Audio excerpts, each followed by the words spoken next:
Sardine Trésor mitondra tsiro amin'ny fiainantsika isan'andro, manolotra anao ny vaovao.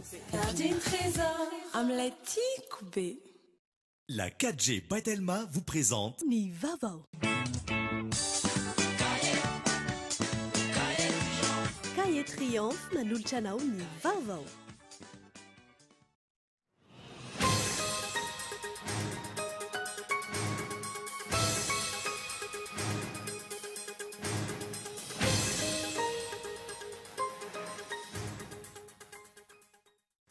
Nasipa nivana ny gouvernemanta mahafaly tamin'ity andro an'ity. Ministra enina no nokasiana, ministra roa no esorina ka nosoloana vaovao, ministra telo no vaina toerana ary ministra teo aloha tamin'ny gouvernemanta Ravelonarivo no naverina indray. Mbola ny 700,000 olom-panjakana tokony hanao ny fanambaram-pananana ihany hatramin'izao no nahavita izany araka ny antotanisa avy amin'ny Bionco. Be ny tanàna ny ankamaroan'ireo mbola tsy nahavita izany. Ao ihany koa ireo solombavam-bahoaka sy ministra. Nidina 440 faingo 740 isan-jato ny taham-pahafahana fanadinana baccalauréat ho an'ny faritra Antananarivo. Niakatra kosa ireo mpiadana nahazo mention raha oharina tamin'ny taona lasa. Malalaka ny fampidirana mpitsopinenana any Allemagne ary tsy mbola isan'ireo firenena mandray izany isika. Izay no fanazavan'ny masevony Allemagne androany. Eo amin'ny maresaka iraisam-pirenena, tsy nankasitraka ny fitsarana azy ny zoma lasa teo ny Prime Ministre thaïlandaise izay naonga ny miaramila tamin'ny volana May 2022. Namoaka didy fampisamborana amin'ny anaran'ny fitsarana tampony any an-toerana. Ary ao vetrany ary ny andindiny ny makasika izay.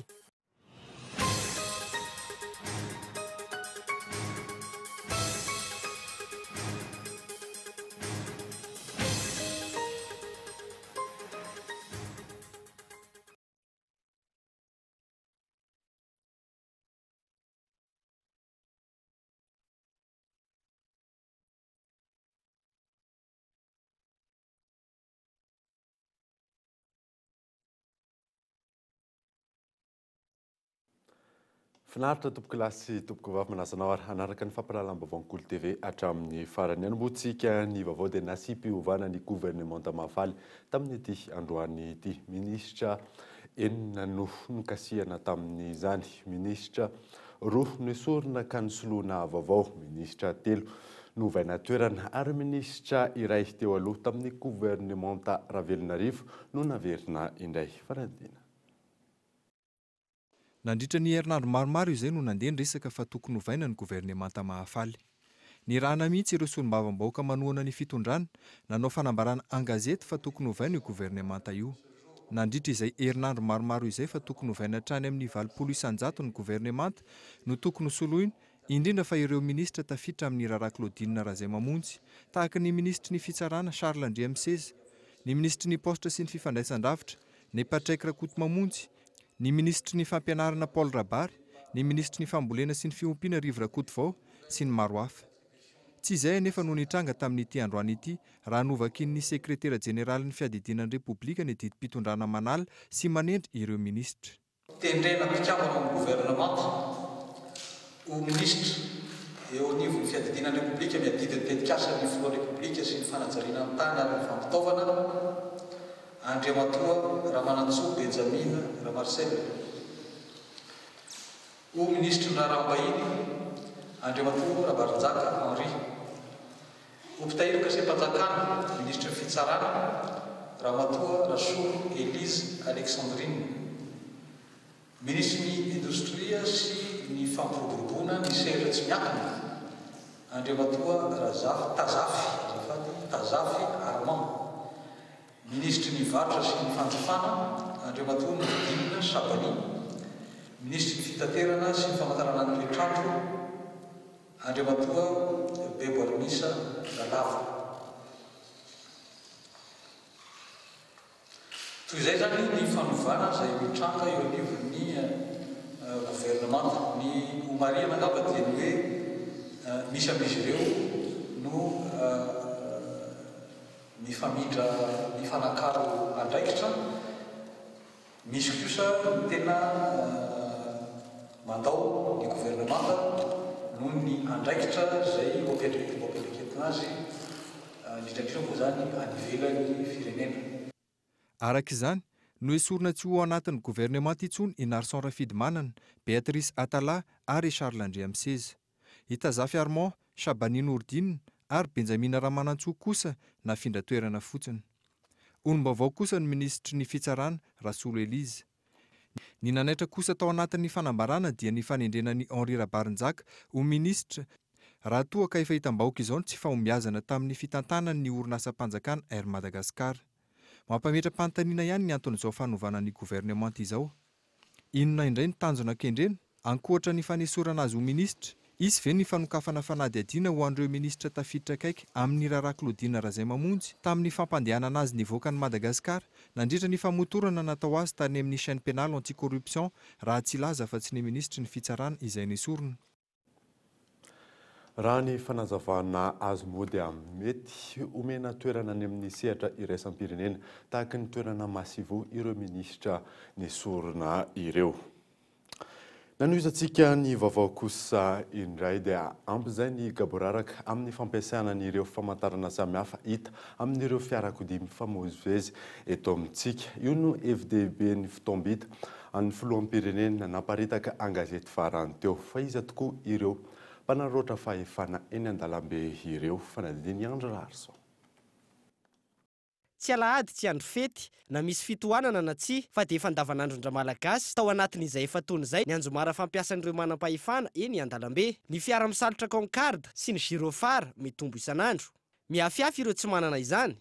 Tsy fantatra intsony izay afaka mampiasa azy ireny. Zary lasa fomba fanao mba hiririavana tsy amin'ny aia sady toa tsy azo sakanana eny amin'ny arabe ny karazan'olona manana fiara ahitana azy ireny. Ampiasaina ho biby fampitahorana ny mpitandron'ny filaminana mandrindra ny fifamoivoizana. Hatrany amin'ny lalam-pirenena ny fampiasana azy ireny. Rehefa injay velona ny anjomara miaraka amin'ny irony jiro na girofara dia mikisaka sy miafiafy ny rehetra. Tsy hay na ministra tsy tafafo maraina kanefa maika hamonjy ny filan-kevitry ny ministra na olona mirimorimo anaty trankizy any an-tsekoly. Asa fanompoana vahoaka ny andraikitra ambony eo anivon'ny asa-panjakana fa tsy toerana izaozahoana, tsy hanatanterahana asan-jiolahy, tsy hanaovana raha-matahora. Santiona ny voarakitra an-tsoratra tao amin'ilay fitombita ny filoham-pirenena naparitaka an-gazety farany teo ireo. Tsy misy diso tokoa fa zava-misy sarotra afenina. Andray fepetra entitra ny polisy-pirenena ary tena nahazo doka manokana. Ny fampiarana azy ahoana? Amin'ny fomba ahoana ary manomboka oroviana? Ireo ny fanontaniana manitikitika ny maro.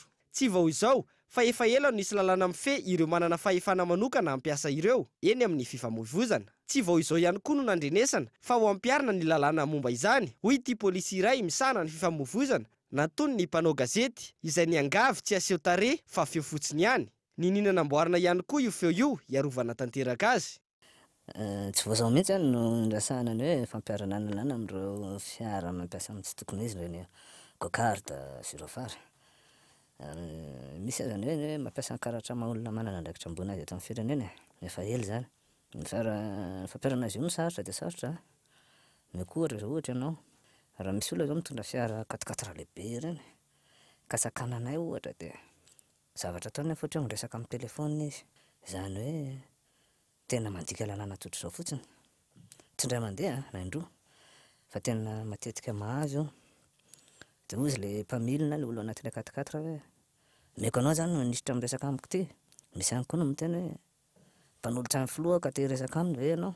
Dia inona moa no azo atao fa dia niteny indray miala tsiny ary mandefa azy amin'izao.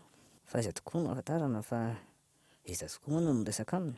Misy ary tsy azo lavina ihany koa ny fiarovany lehibe eo aminay ny toerany.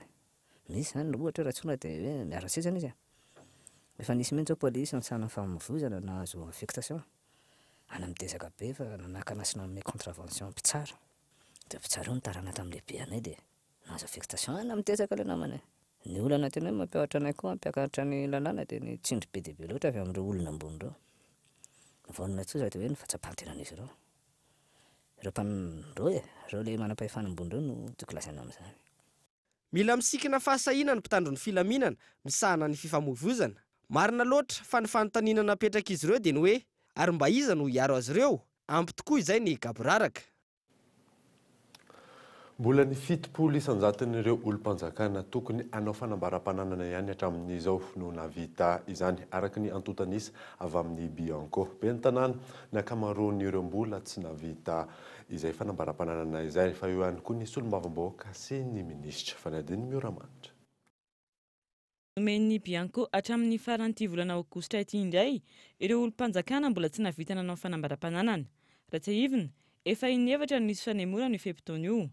Filoham-pirenena, Praiministra, Ministra, Sekretera-panjakana, solombavambahoaka, loholona, ireo no sokajin'olona voatendry hanao fanambaram-pananana araka ny voalazana lalam-panorenana. Ny mpitsara, lehibe ny faritany, lehibe ny faritra, lehibe ny distrika, lehibe ny tanàna, ireo mpiasa-panjakana manana asa ambony eny anivon'ny ministera isan-karazany sy ny maro hafa, ireo no sokajin'olona tsy maintsy manao fanambaram-pananana araka ny lalana entina miady amin'ny kolikoly laharana 2024. Mbola ny 70 isanjaton'ireo sokajin'olona ireo ihany anefa hatreto no navita izay fanambaram-pananana izay. Ny tany déclaration de patrimoine tamin'ny volana lasa dia eo amin'ny 70 isanjato eo zany zao efa nanao. Ny betsaka tsy nanao tamin'ireo tsy nanao reo zany dia matety ny ankabetsahany dia reny maire any amin'ny commune rurale reny mety maro ny antony mbola tsy nahavitany izy ireo na tsy fahafantarana na ihany koa tsy fananana imprimé tsy fisiany toromarika dia miezaka zany zao any branche territoriale manitana an'ireo olona reo mba anatanteraka an'izany. Fepetra efa raisina reo tsy nanao dia fa nandefasana taratasy le hoe rovolana izy ireo ary tapitra amin'ny ty farany volana août ny feim-potoana rovolana ahafahan'izy ireo manao an'izany. Raha tsy nanao zany zany izy ireo dia efa ao anatin'ny fandikan-dalàna. Raha ny zava-misy amin'izao fotoana izao anefa sokajin'olona maro ivelan'ireo sokajin'olona voatendry lalàna kosa no efa manao fanambaram-pananana ny anivon'ny Bianco ka isan'izany ny firaisamonim-pirenena sy ireo mpandraharaha amin'ny sehatra tsy miankina. Ankoatra ny rafitra ara-panjakana natao adiny amin'ny kolikoly tahaka amin'ny Bianco, manana ndraikitra goavana ihany koa ny firaisamonim-pirenena sy ny sehatra tsy miankina. Sehatra ny tsy miankina aloha dia atao hoe fanentanana sy fiantsonana ny mpandraharaha rehetra hiatrika n'ilay atao hoe ady amin'ny kolikoly satria ny mpandraharaha dia anisan'ny araka ny lazaiko teo anisan'ny voadona mafy ihany koa mandrindra manoloana an'ireny kolikoly avolenta ireny. Kampanao aminay moa misy firaisamonim-pirenena valo amby roapolo fa raha miaraka amin'ny hetsika roa zay ohatra dia mahasahana ny firenena iray manontolo mihitsy amina fikambanana aman'arivo. Dia izay zany tena zava-dehibe amin'ny fanentanana ny olona amin'ny ady amin'ny kolikoly ary hitondra izay tena zava-dehibe anankiray tsika nareo ohatra tsy tena manana viana hoe raha afaka ty kolikoly ty dia inona ny zavatra isy eo amina fiezaka. Zay zany mbola tsy eo anatin'le sain'le malagasy ka izay mila iarahany azy zay fa tena azo atao mihitsy ny mampandrosa amin'ny Madagasikara amin'ny alalan'ny ady amin'ny kolikoly miaraka tahaka izao. Nisy ihany koa ny fanavaozana ny lisitry ny fandikan-dalàna miendrika kolikoly araka ny lalàna vaovao 2024 mikasika ny kolikoly eny anivon'ny sehatra tsy miankina. Le lalàna io zany nanao an'izay fanamaritana izay hoe hosokajiny efa fandikan-dalàna moa izy ireny taloha fa nisokajiny io lalàna io ho isan'ilay hoe kolikoly ihany koa izay fanaovana gaboraraka ny fananany orinasa na fananana privé tsy miakina anankiray izay napetraka taminao ny fomba ampiasana azy. Voasokajy ho isan'ny fandikan-dalàna ny tsy fanatanterahana ny fanambaram-pananana ho an'ireo olona voatondro lalànanao izany. Araka ny lalàna hatrany, sazy 5 taona hatranomaizina no miandro ireo olona tsy navita izay fanambaram-pananana izay. Andrasana araka izany mety fivoaran'ny raharaha hatramin'ny faran'ity volana ity. Mbola isy fanemorana fandiminy ve?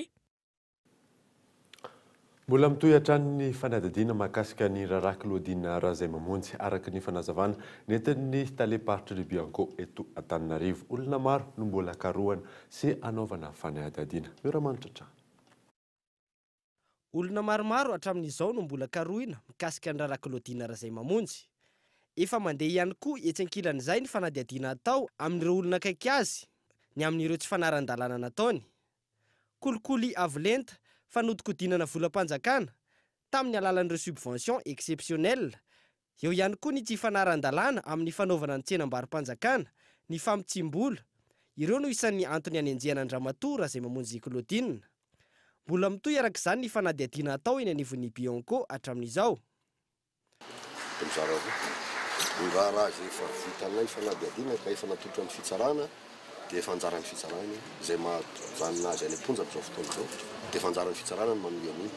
Inona fanadihadiana manodidina an'iny zany dia efa ny fitsarana manao ny hany sisa aty am-pelantananay dia ireo raha mbola anaovana fanadihadiana fa kosa mbola tsy tafapita any amin'ny fitsarana dia misy maromaro izy ireo dia misy olona mbola karoa anao anatiny misy fanadihadiana mbola atao izay fanambaratsika tany alohanany ireny misy dossier maromaro hoe mahakasika azy io sy ny olona manodidina azy na ny mpiara-miasa aminy dia reniny zany mbola atao fanadihadiana amin'izao fotoana izao ka mbola tsy tafita any fitsarana ary na ny tao anelanelany tao aza dia efa betsaka ny raha tafita any amin'ny fitsarana fa mety tsy azonareo mivantana satria tsy mahakasika mivantana azy fa mahakasika kosa ny olona manodidina na ny olona mpiara-miorina antoka aminy na ny olona azo lazaina hoe ampiasaina amin'ny asa aman-draharaha izay ataony olona moa mitsena ifanaovana fanjakana.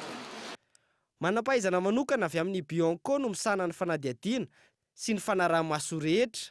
Jerena avokoa ny lafiny rehetra amin'ny ity raharaha ity.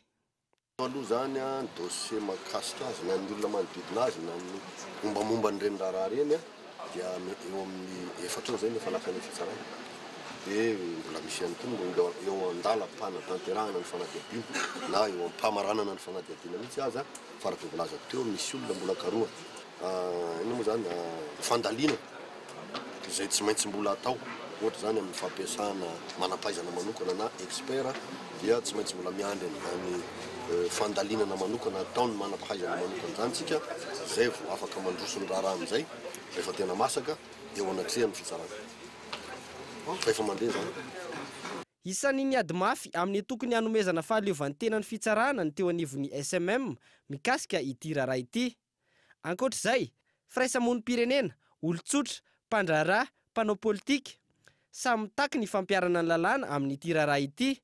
Tsy tokony hisy hoy ny ankamaroan'ny mpanara-baovao ny tsy maty manota sy ny ambonin'ny lalàna. Andrasana izay mety hotohiny ity raharaha ity. Matinisan'ny tifitra tety tsara lalàna omaly ny tompon'ny ZZN Center ary consul-ny Malaisie teo aloha raha ny ango-baovao lehilahy roa nitondra moto no nanao izay fitifirana izay mbola tsy nanome fanazavana kosa ny teo anivon'ny polisy-pirenena androany momba nyity raharaha ity. Ialana tsiny mialoha fa mety misy sary mety anotoana ao anatin'ity fanadihadiana manaraka ity. Mantarandriana omaly tokony ho tamin'ny Enora ariva ny revidrevitra mbasy tao tsara lalàna. Maty voatifitry ny Jola Izaid Raza tompony ZZN Center ary consul-ny Malaisie teo aloha. Bala efatra no hita tamin'ny vata mangatsiaka ndra ny vaovao azo ary pistolet automatika no voalaza ondifiran'ireo mpanao ratsy. Lehilahy roa tsy misaron-doha nitondra moto kosa no tifitra. Teo amin'ny tare, soroka, lamosina no isany ny antefany bala. Tsy tonga tany amin'ny hopitaly izy no namoy ainy. Tsy misy ihany koa entana na volana lain'ireo Jola. Minitra vitsy tao aorian'ny fitifirana no tonga teny an-toerana ny tandron'ny filaminana. Hatreto, mbola anatin'ny fanadihadiana tanteraka ireto farany ary tsy mbola nahazoana vaovao mikasika ity raharaha ity. Raha tsy ahivina efa nisy nakankeriny ity mpandraharaha teratany karana ity ny taona 9 sy 4 tamin'ny taona 10 sy 4 ihany koa no voaroiroy tamin'ny raharaha fakanankeriny teratany karana iray izy tany amin'ny faritany Fianaratsoa. Nivoaka tany ivelany izy taorian'izay ary tamin'ny fiverenany teto Madagasikara tsy nisy toy ny tsony ny raharaha. Mipetraka ary ny fantaniana hoe valifaty ve ity tranga ity. Raha ny zava-misy manjaka ny tsy fandriampahalemana na ho an'ny vahoaka madinika na ho an'ireo mpandraharaha. Nanome valikafatra ny avy amin'ny polisy-pirenena mahakasika ilay nambara ho fiaram-pefy nataona polisy tamina trano fandihizana iray teny 67 hektara. Ny mpiambina an'io trano fandihizana io no nila kisarany fanazavana azo antony nanomborana azy ireo. Iolona saina. Ireo mpiambina ilay trano fandihizana etsy amin'ny 17 hektara no nilavaniny tamin'ireo polisy izay tsy amperinasa hoy ny komisera Pemba James Bizarre. Manoloana ilay rarana be resaka sy nampiseho mpitandro ny filaminana ny kasitanana ny mpiambina ilay trano fandihizana. Nitondra ny fianakaviany ala voly ireo polisy rola raha ny fanazavana. Ka nisy fianakaviany tonga teto tandrenivohitra dia nitondra azy mba ny ala voly tao. Rehefa niantso salan'olo rehetra niaran-draha zany dia niantso intervention taty amin'ny hôtel de police dia tonga tany toerana no hira namaly le antso dia mpitandro sécurité anankiroa zany tratra teo fa ny sasany efa tsy hita dia nientindreo niditsy taty amin'ny hôtel de police Sarana dia nametraka fitoriana le mpitandro filaminana noho ny ratra ny niana natao koa blessure volontaire zany. Andrasana ny toy n'ity raharaha ity sy ny valin'ny fanadihadiana atao amin'ireo rolam-piambina ny trano fandihizana sy ny fanolorana azy ireo eny anivon'ny fitsarana. Izay ihany no afaka hanambara ireo meloka tamin'ity raharaha ity raha ny fanampanazavana avy amin'ny polisy pirenena io takariva io. Taratasy osika sy fampiasana taratasy osika no nitondrana ilay fiara Sprinter 212 iray izay manao fitanterana. Mampitohy ny Ambohimamangankely sy Behoririka raha nambaran'ny tompon'ny fiara izay voasoloky dia atao faran'izay aingana ny fitsarana momba ity raharaha ity fa inona no antony. Mikael Ramarola. Nanomboka ny taona 2024 no nisy nividy ny fiara Sprinter iray izay nanao taxi be Ambohimankely Behoririka. Nambaran'ilay tompony fa ny atsasaky ny vidin'ny fiara nalohany mpividy ary tsy hita intsony avy eo. Eritaona mahery taty aoriana hita ihany ilay fiara ary niova tompony indray. Niova nanaraka izany ihany koa ny taratasy momba ny fiara rehetra raha ny fanazavan'ireo tena tompon'ny fiara Sprinter ity, izany hoe taratasy osoka sy fampiasana taratasy osoka no nitondrana ity fiara ity nandritra ny volana maromaro. Nanao enquête zany gendarme na mivady hoe inona mpirofanareo ny tomobile. Tao anatin'ilay tomobile nefa izay marihana fa efa novain'ilay olona le tomobile zany namidin'ny monsieur Mamsou indray tamina olon-kafa dia ireo olona izay namarotana anazy fanjoana ireo zany nanolo an'ilay tomobile numéro hafa plaque chassis novainy hatramin'ny plaque chassis zany lasa hafa. Dia nanadiady anay moa zany gendarme hoe inona ny pirofo ahafantarana fa tena anareo ilay izy. Dia nisy marika zany izay niisa 7 tao anatin'ilay tomobile izay efa vitan'ny gendarme constat moa zany ilay izy hoe tena anay tokoa ilay tomobile. Manana ny pirofo rehetra izy ireo, anaporofona ny mahazo ireo marina ny fiara. Antota taratasy vitsivitsy toy ny fanamarihana avy any amin'ny faritany fa mbola tsy nisy mutation natao tamin'ity fiara ity no andrasana. Vola mantapitrisany ihany koa no mbola tsy azo tamin'ny mpividy teo aloha. Nametraka fitoriana teny anivon'ny Zandary no izany ity tompony, saingy sanganehana fa nandritra ny fanadihadiana voalohany natao azy ireo maly dia nahazo antso miaro tsindry ny mpanao fanadihadiana fa tsy maintsy ampiakarina androany zoma eny amin'ny fitsarana Anosy ity raharaha ity.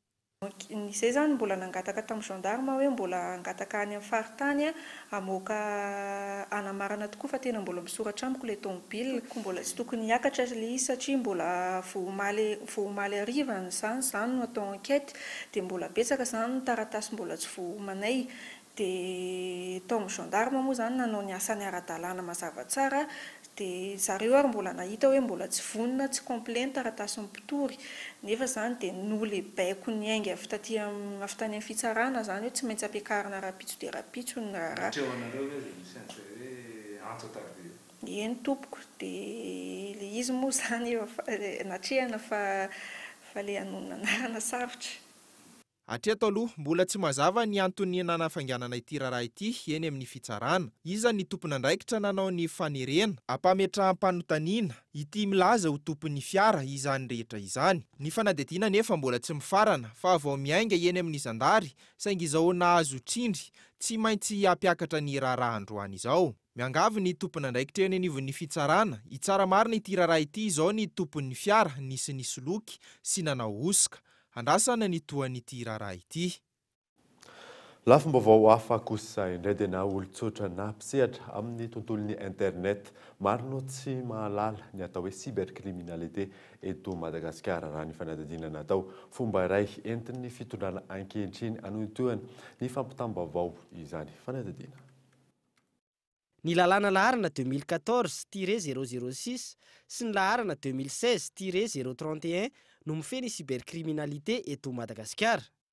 Ny heloka rehetra no tanterahana tamin'ny alalan'ny tambazotra tserasera sy ireo torohay mifandray amin'ny tambazotra no voakasika izy io. Isan'ny fampiasana ny tambazotra tserasera isan-karazany ny fanalabarakana olona, ny fisolokiana, ny fanodikodonana zaza tsy ampitaona, ny fanaovana fampiororoana sy andranitana adipoko fa ihany koa angalarana sanganasa sy ny maro hafa.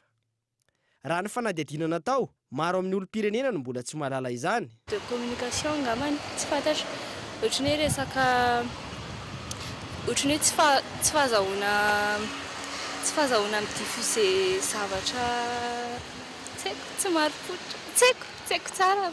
Fahazoko an'ilay izy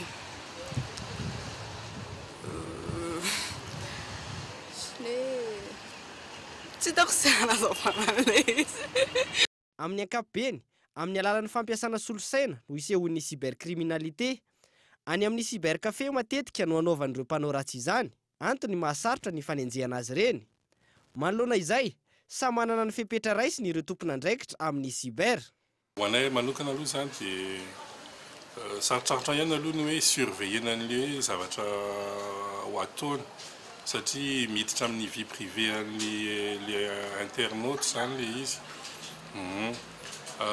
Néanmoins fatapatatry daholo ange le misurveille toy. Fepetra angamba dia tokony hoe manday mitandro filaminana ny tsara hoe manday an'ilay fepetra. Dia tonga dia mandefa information any hoe ohatrohatr'izao ilay izy misy zavatra tsy nentina ataony dia alefa tompony andraikitra ny tsara manao azy. Ilay cybercriminalité ohatrany hoe mamoaka information diso zany ohatr'izay zany ohatrany hoe famantarana anazy. Miamrongatra ihany koa anefa eto Madagasikara amin'izao fotoana izao ny fampiasana finday anaovana asa ratsy. Hovain'ireo mpanao asa ratsy ny laharana imay ka mahasarotra ny fikarohana azy ireo. Raha tapenao zao étoile dièse 06 dièse dia misy an'io kôdy io mivoaka. Ary ty telefoninako ty zany dia manana an'io kôdy io. Raha sanatria very ty telefonina ty dia manao fikarohana ny mpitandro filaminana hoe firy indray ny laharana vaovao mipetraka amin'io telefonina io amin'ny alalany kôdy imay io. Dia rehefa atao zany ny fantalinana miara-miasa zay amin'ireo tambazotra tserasera dia fantatra indray le numéro vaovao miasa amin'io dia ao aorianan'io no anaovana indray ny fikarohana. Raha tsy ahivana, niteraka resabe ny 2020 amin'ny lalàna mifeny ady atao amin'ny cybercriminalité. Mahatratra hatramin'ny 100 tapitrisa ariary ny lamandy alohan'ireo izay mamingavinga na manala baraka olom-panjakana amin'ny tambazotra tserasera. Fa mitena ny fahalalana maneho hevitra sy ny fahalalana mifanakalo vaovao ity resaka cybercriminalité ity raha ny hevitry ny fiarahamonim-pirenena. Manampitrotraka izay ilay lalàna famoretana mifeny fifandraisana. Tahaka ny mahazatra alohan'ny anarantsika ny toy ny vaovao ireto misy dokavarotra.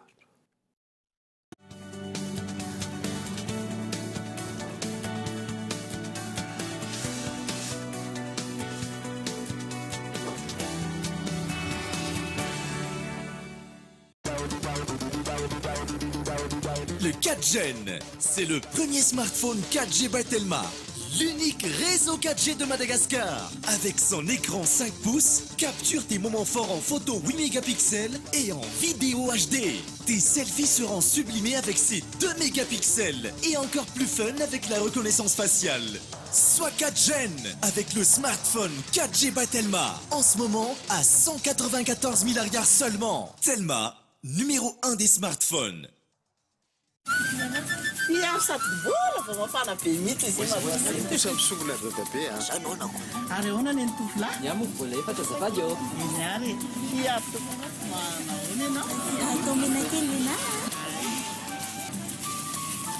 Mono aki fa ahoana kindry malafo mofo petape ohatr'izao tsy ambara telo lovaiko tamin'ny bebe akia Safasdan tsy ambara telo ny fahombiazana.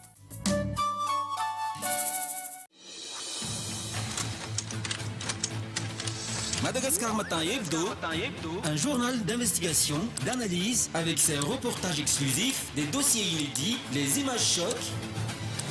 Madagascar Matin Hebdo, apprendre et s'informer. Disponible à partir de 25 août dans vos kiosques et crieurs habituels. Avec les titres du groupe de presse Sodiat, La Vérité, Hymne Vovo Province et Madagascar Matin Hebdo, l'actualité au quotidien.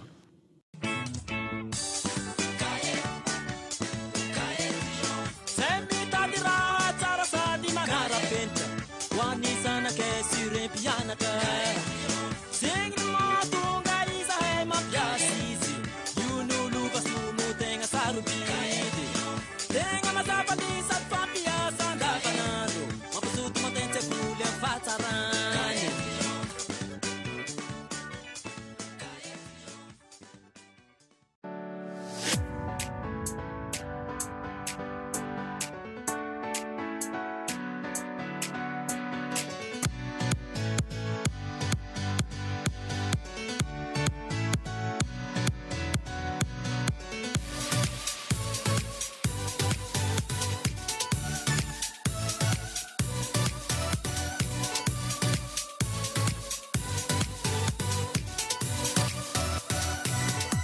Chris, vous allez vous aimer.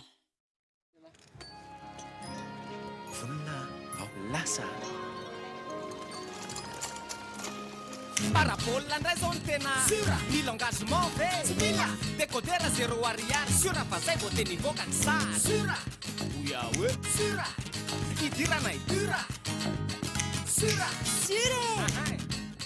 Parabole Madagascar, tsy misy engagement sady maimay pona ny installation. Parabole Madagascar, la télé comme je l'aime.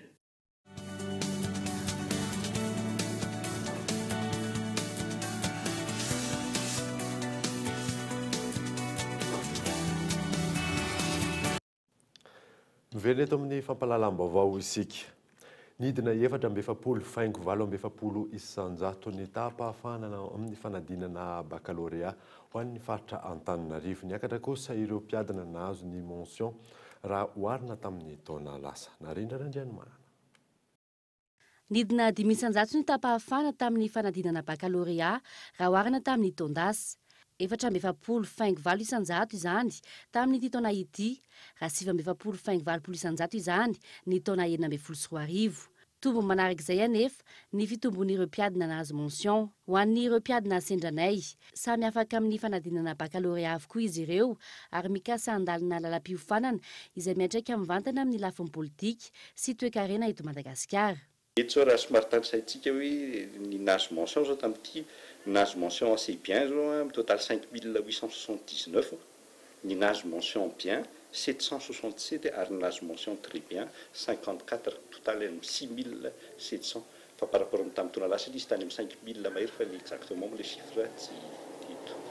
Téléphone, ny internet zay misy amin'ireo mpianatra tena mahay mihitsy mampiasa an'io ary raha par rapport amin'ny teo aloha zany ianao manao bibliographie mijery boky zany sarotra be fa amin'izao raha mahay tsara le izy mijery manao connexion sur internet izy tena manampy be azy amin'ny fianarana mihitsy.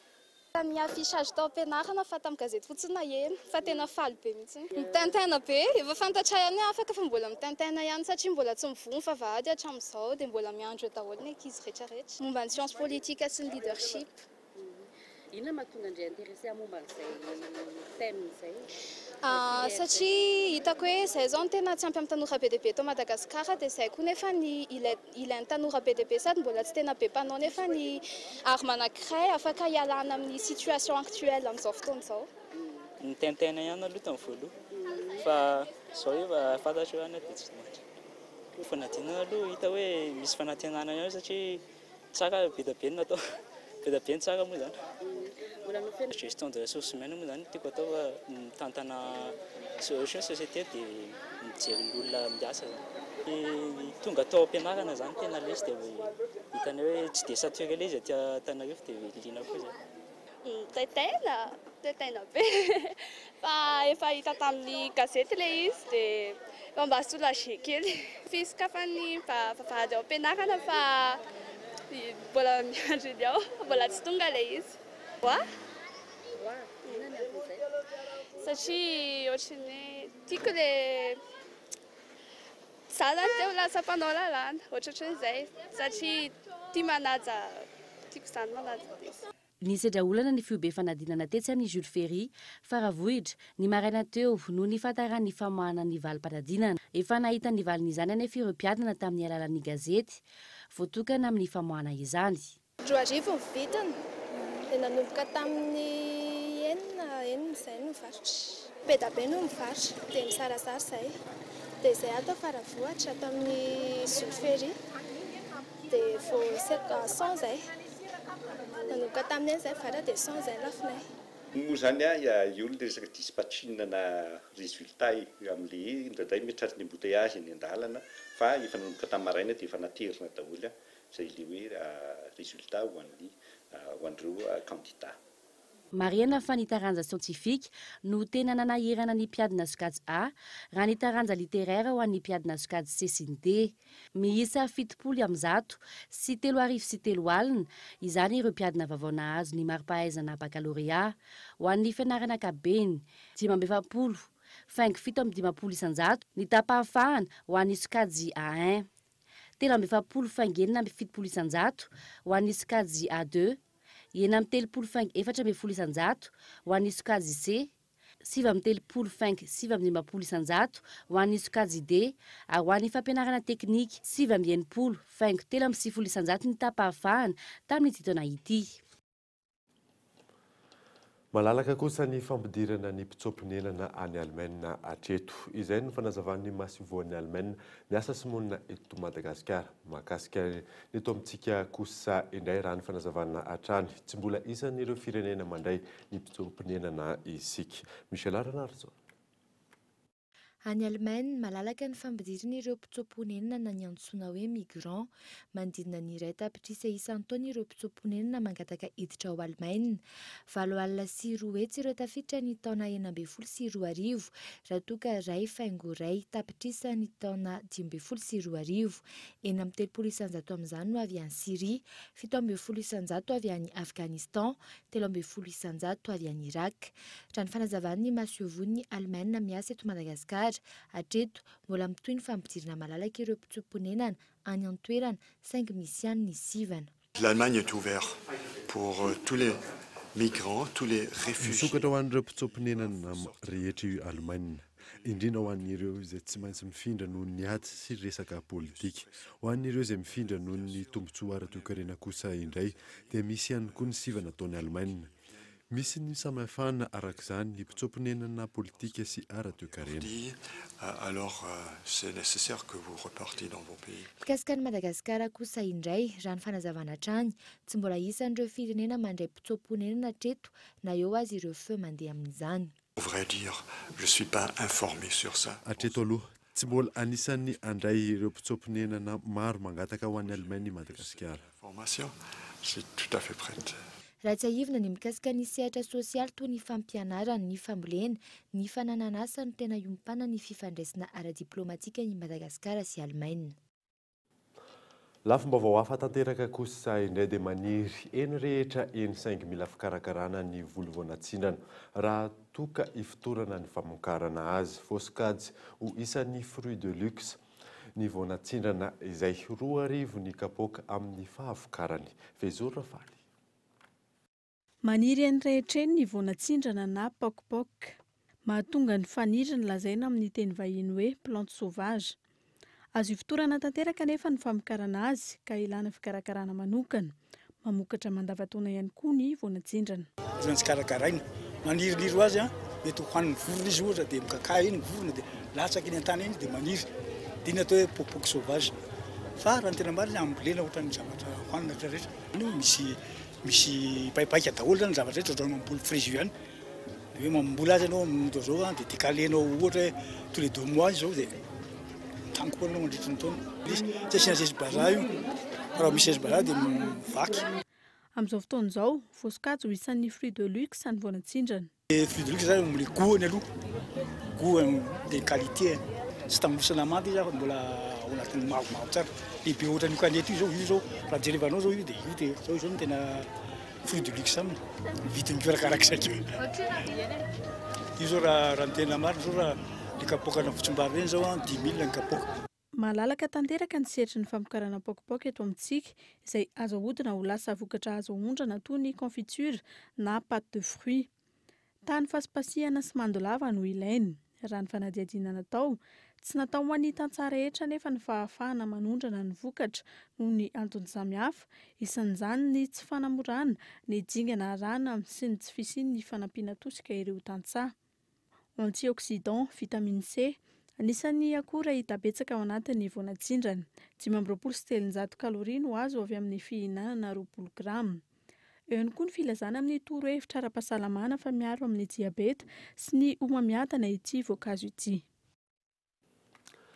Fitaovam-pianarana isan-karazany no natolotry ny groupe Star ho an'ny fampianarana rugby ao amin'ny stade des cheminots tamin'ity androany ity. Isan'ny tanjona ny sin'ity sekoly fampianarana baolina lavalava ity ny fanomezana lanja ny tontolon'ny fanatanjahantena raha nambarany tompony andraikitra. Mikaela Ramarola. Latabatra fianarana 70, kitapo 70 isy, cahier 200 isy, trousse 70, stylo 70, crayon 70 isy, gomme miisa 70, karazana fanipihana miisa 70 ihany koa, table blanc iray ary vidéoprojecteur iray. Ireo no natolotry ny groupe Star tamin'ny toeram-pampianarana rugby ao amin'ny stade des cheminots androany. Isan'ny tafiditra ao amin'ny fampandrosoana entin'ny groupe Star kosa no natao raha ny fanazavana. Araka ny politika RSE groupe Star moa zany dia miasa misehatra anankiefatra ny Star amin'izay fitondrana ny anjara biriky ho amin'ny fampandrosoana Madagasikara dia sehatra fanabeazana ny tontolo iainana, ny sosialy ary ny fahasalamana.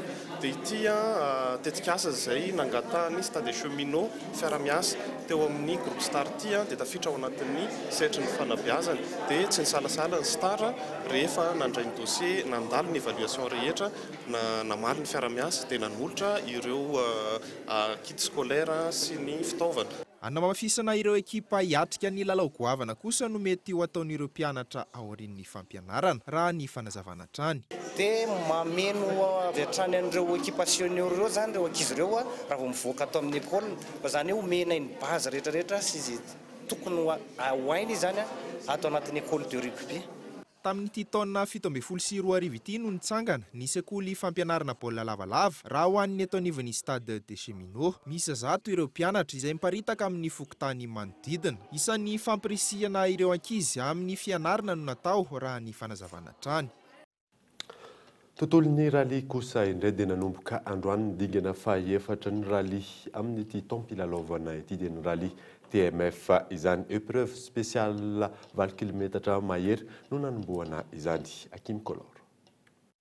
Nanomboka androany tamin'ny fomba ofisialy ny rally TMF 7 dingana faha-efatra amin'ity taona ity ho an'ny sokajy rally izay miady ny anaram-boninahitra. Raha tany Majungatrany moa ny rally TMF dia nisafidiny anantanteraka izany teto an-drenivohitra ny club mpikarakara amin'ity taona ity fifanana faefatra izay manasala ny isa 2.7 ary misy épreuve spéciale 12 ny esa voalohany no totosa io tolakandro io izay nanana alavirandalana ny totaly 20 km sy 7 nampitohany Ambodimanga ny azon'ny Bemasoandro ary ekipage 3 no nandray ny fiangana. Spéciale voalohany izay nanomezan'ny ekipage Mitsubishi Evo 9 L4 Gérard Sitedio ny fotoana tsara indrindra 7 minitra sy 10 sekondra sy 2/1 no fotoana nomeny ireto ekipage avy eo amin'ny club FMM Sam ireto raha taraiky 2 sekondra sy 2/1 teo amin'ny lalana faharoa ny ekipage avy eo amin'ny club Asakm nisy anita Inas Beauvoula nitondra Subaru M12 4 motrice ary RBC Fafa tandem TMF sy Tax nitondra Mitsubishi Evo 10 no nanao ny 3e chrono nanaraka sy 10e tamin'ny Ritaina. Ekipage ray kosa no ny alandarana no ny olana teo amin'ny allumage nisany Bona sy Miangaly izay avy eo amin'ny club FMM Sam sy CCT. Ireto ekipage reto moa ilay nandresy tamin'ny dingana fahatelo tany Fianaratsoa nitondra Subaru Impreza M12 4 motrice. Raha ny fandaharam-potoana rahampitso moa dia amin'ny 7 latsaka fefa no anainga ireo ekipage 20 izay andarana ary ny spécial faharoa Ambojatovo Iarnarivo mampitoany Ambohy Mahavelona no isataran'izy ireo izany. Ny andro faharoa izay isy épreuve spéciale anakenina.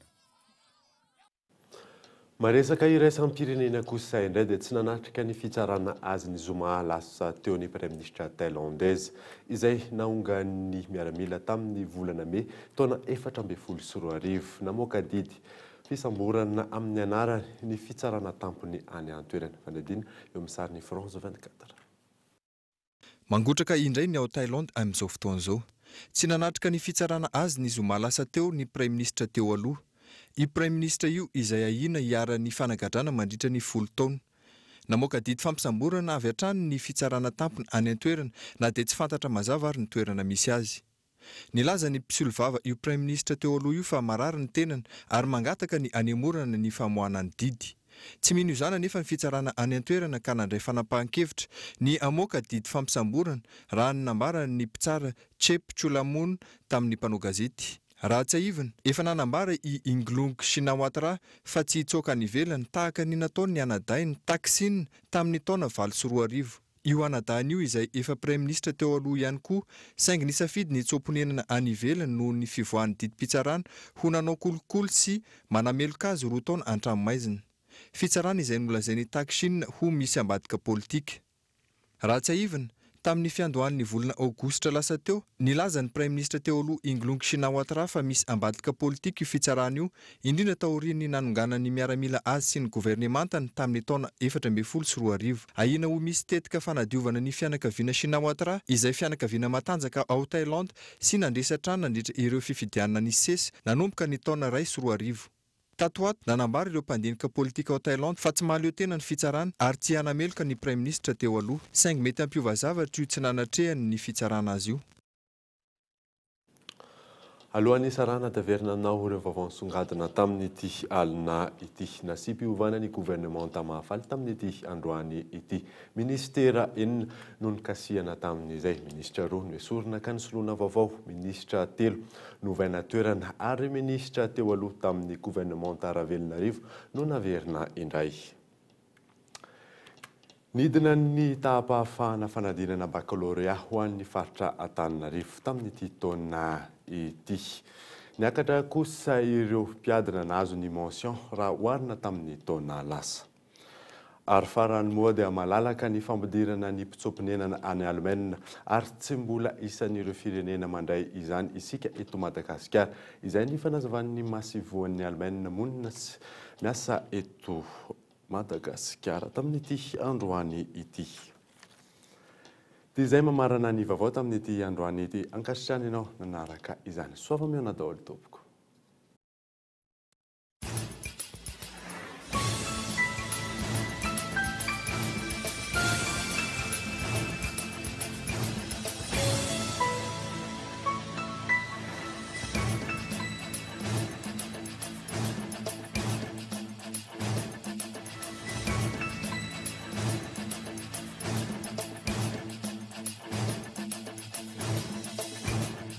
La 4G Batelma vous a présenté Ni Vavao.